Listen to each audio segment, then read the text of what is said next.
जय हिंद। मिश्रण का ये सेकेंड पार्ट है।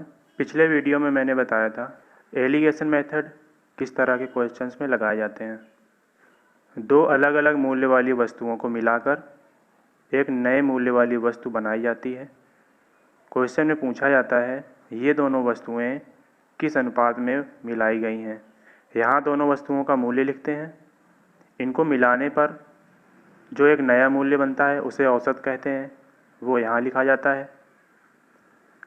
फिर पहले वस्तु का मूल्य और औसत मूल्य का अंतर लिखते हैं। फिर दूसरी वस्तु का मूल्य और औसत मूल्य का अंतर लिखते हैं। जो अंतर आता है वही उन वस्तुओं के वजनों का अनुपात होता है। ये अनुपात हमेशा डिनोमिनेटर का आता है। इस क्वेश्चन से समझते हैं।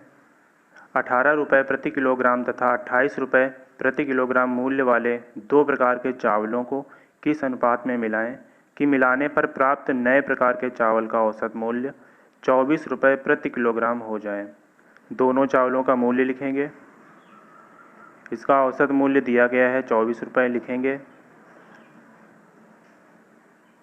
फिर पहले प्रकार के चावल का मूल्य 18 रुपये और औसत मूल्य का अंतर निकालेंगे।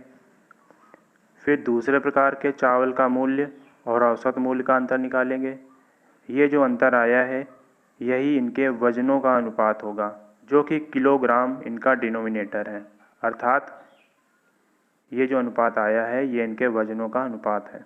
पिछले वीडियो में मैंने ये सब बता रखा है। आज हम पढ़ेंगे अनुपात दिया गया है, औसत मूल्य दिया गया है, किसी एक वस्तु का मूल्य दिया गया है, दूसरी वस्तु का मूल्य कैसे निकालें।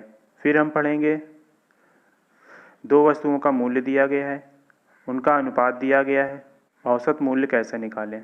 18 रुपये प्रति किलोग्राम वाले चावल को किसी दूसरे प्रकार के चावल के साथ 2:3 के अनुपात में मिलाकर 24 रुपये प्रति किलोग्राम औसत मूल्य वाला चावल बनाया जाता है। दूसरे प्रकार के चावल का मूल्य क्या था।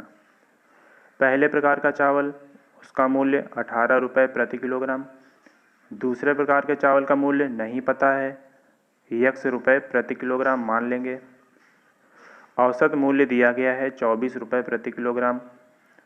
दोनों चावल किस अनुपात में मिलाए गए हैं, उनका वजनों का अनुपात दिया गया है 2:3। औसत मूल्य हमेशा दोनों वस्तुओं के मूल्यों के बीच का मूल्य होता है, यानी एक वस्तु से कम और दूसरी वस्तु से ज़्यादा मूल्य होगा, यानी बीच का जो मूल्य होता है वही कहलाता है औसत मूल्य। यहाँ हम देखेंगे कि 24 जो औसत मूल्य है वो 18 से ज़्यादा है। इसका मतलब जो दूसरे चावल का मूल्य है वो 24 से ज़्यादा होगा, क्योंकि पहले प्रकार के चावल का मूल्य 24 से कम है। 18 और 24 का अंतर निकालेंगे तो 6 आएगा। x और 24 का अंतर निकालेंगे तो ध्यान देना यहाँ पे x माइनस 24 होगा, क्योंकि x बड़ी वैल्यू है 24 से। x माइनस 24 और 6 ये दोनों वजन हैं दोनों प्रकार के चावलों के। इनके वजनों का अनुपात भी दिया गया है 2:3। x माइनस 24 और 6 का जो अनुपात होगा वो 2:3 के बराबर होगा। x माइनस 24 बटे 6 बराबर 2/3। सॉल्व करने पर x की वैल्यू 28 आ जाएगी, जो कि दूसरे प्रकार के चावल का मूल्य है। तो हमारा आंसर आ जाएगा 28 रुपये प्रति किलोग्राम। आई होप कि आप समझ गए होंगे। दोनों वस्तुओं का अनुपात दिया गया हो, उनका औसत मूल्य दिया गया हो और किसी एक वस्तु का मूल्य दिया गया हो, तो दूसरे वस्तु का मूल्य कैसे निकालना है। इस क्वेश्चन में हम सीखेंगे दो वस्तुओं का मूल्य दिया गया है, उनका अनुपात दिया गया है कि वो दोनों किस अनुपात में मिलाए गए हैं। दोनों वस्तुओं का औसत मूल्य कैसे निकालें। चलिए सबसे पहले लिखते हैं पहले वस्तु का औसत मूल्य, दूसरी वस्तु का औसत मूल्य। उनका औसत यहाँ कुछ नहीं है तो x मान सकते हैं। उनका अनुपात 2:3। दोनों वस्तुओं का मूल्य, उनका जो अंतर होता है उसी को हम 2:3 में अलग अलग बांट देंगे, तो इनके वजनों का असली अनुपात आ जाएगा। हालांकि ये 2:3 असली नहीं है, ये एक अनुपातिक मान है। दोनों चावलों के मूल्यों का जो अंतर होगा वही 2:3 में बटेगा। ये नियम आप हमेशा याद रखें कि दोनों वस्तुओं के मूल्यों का जो अंतर होगा वही हमेशा अनुपात में बढ़ता है। 18 और 28 का अंतर 10। इस 10 को 2:3 में अलग अलग बांटना है। 10 एक पूरी वैल्यू है जिसको 2 और 3 में अलग अलग बांटना है, यानी कि ये पूरा 2 और 3 5 अनुपात बराबर 10 के है। तो 1 अनुपात बराबर 10/5 यानी 2। 1 अनुपात की वैल्यू 2 आ गई, तो 2 अनुपात की वैल्यू 4 हो गई और 3 अनुपात की वैल्यू 6 हो गई।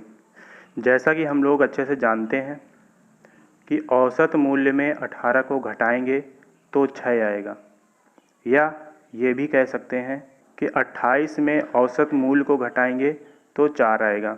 हम दोनों में से किसी भी तरफ से औसत की वैल्यू निकाल सकते हैं। औसत में से 18 को घटाकर 6 के बराबर कर देते हैं, तो ये हो जाएगा x माइनस 18 बराबर 6। तो x की वैल्यू आ जाएगी 24। एलिगेशन मेथड से जितने भी क्वेश्चन लगने थे वो वीडियो के फर्स्ट पार्ट में और इस सेकेंड पार्ट में पूरे हमने कंप्लीट करवा दिए हैं। मिश्रण के दूसरे टाइप के क्वेश्चन वो अगले वीडियो में करवा दिए जाएंगे। इसके बाद हम लोग पढ़ेंगे रेशो एंड प्रोपोर्शन, अनुपात एवं समानुपात। आपका कोई डाउट हो तो कमेंट में ज़रूर बताएं। जय हिंद।